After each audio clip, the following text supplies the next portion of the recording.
This is just a quick video to briefly talk about the follow-along supports for mentoring partnerships when you have mentors on a college or university campus supporting students with intellectual disabilities.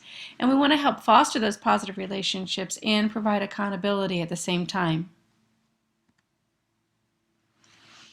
Now, we always begin with a mentoring plan so that everybody knows what it is that everybody's supposed to do and everybody gets to where they're supposed to be at the right place and the right time. And so we always have a list of the mentors, the information about the student with an intellectual disability. We have all of the courses listed and the schedule. And the names of who's supposed to be supporting whom.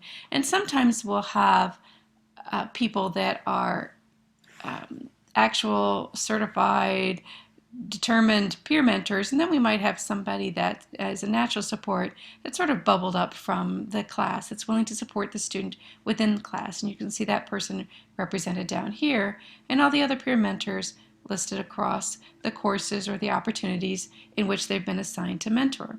Now, one thing we want to remember is that the mentoring plan is a flexible document. It isn't necessarily a hardcore thing. So that if students want to meet at a different time or an additional time, they can do that.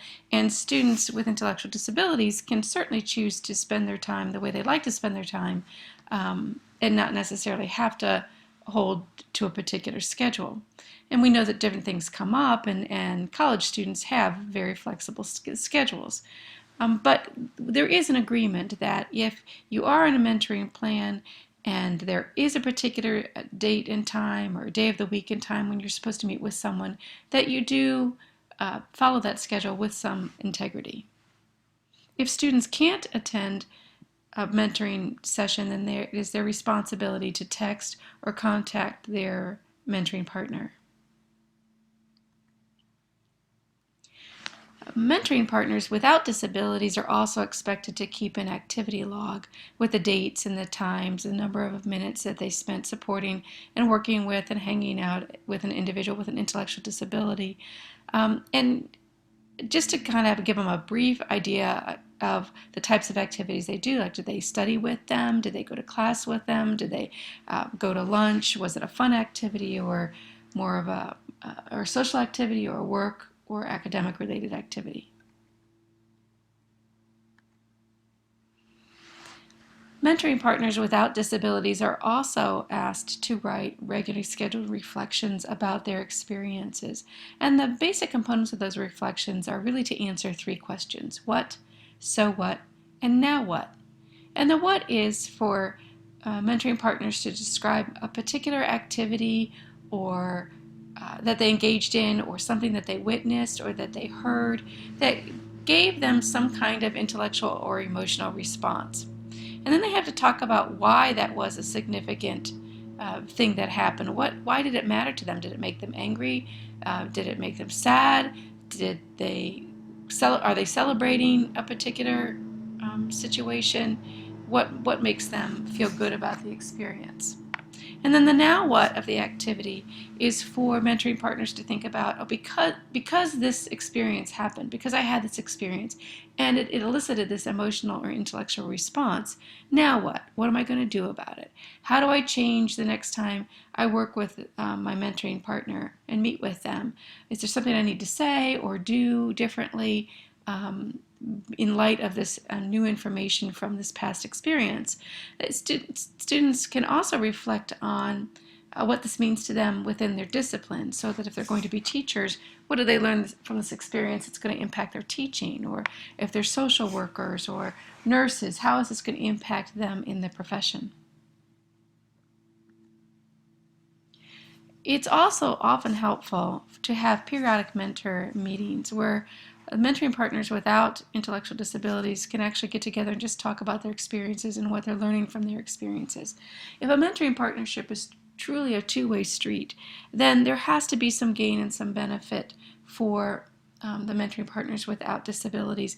And oftentimes, having a chance to share what they're gaining helps and supports others in their learning as well.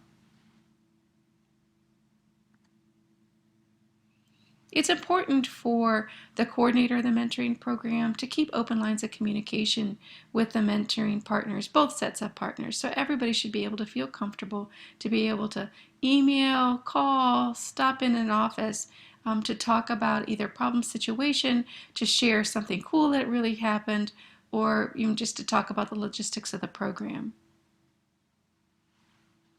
In order to start those lines of communication, oftentimes it's helpful for the professor or the mentor coordinator to reach out to the mentoring partners.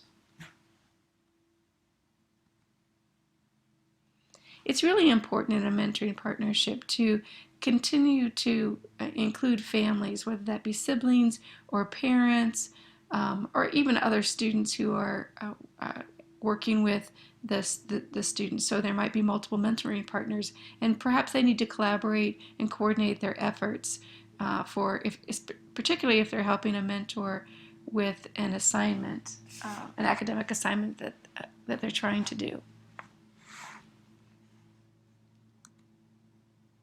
When things go wrong, help process with students the situation so they can figure out what they would do differently next time.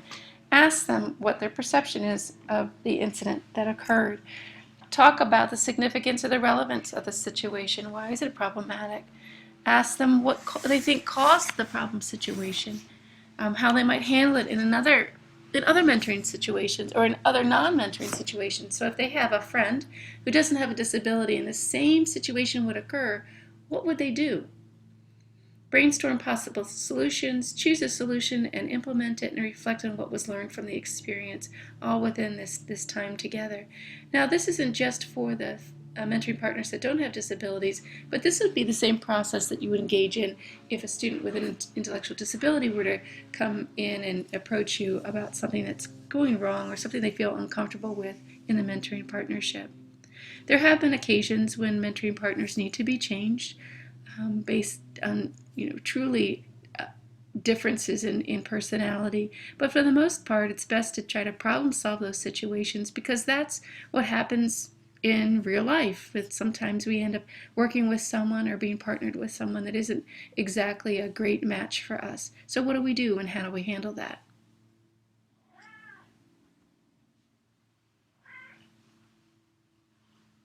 We want to think about ways to help students use reflection as a way for learning.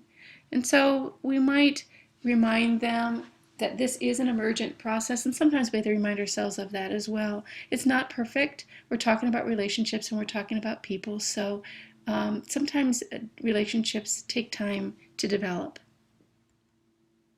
It is a learning process for everybody, for mentoring coordinators, for both sets of mentoring partners, for the professors that are on the receiving end of the mentoring partnership as well, and for family members and mentoring partners who are collaborating together to support a particular student.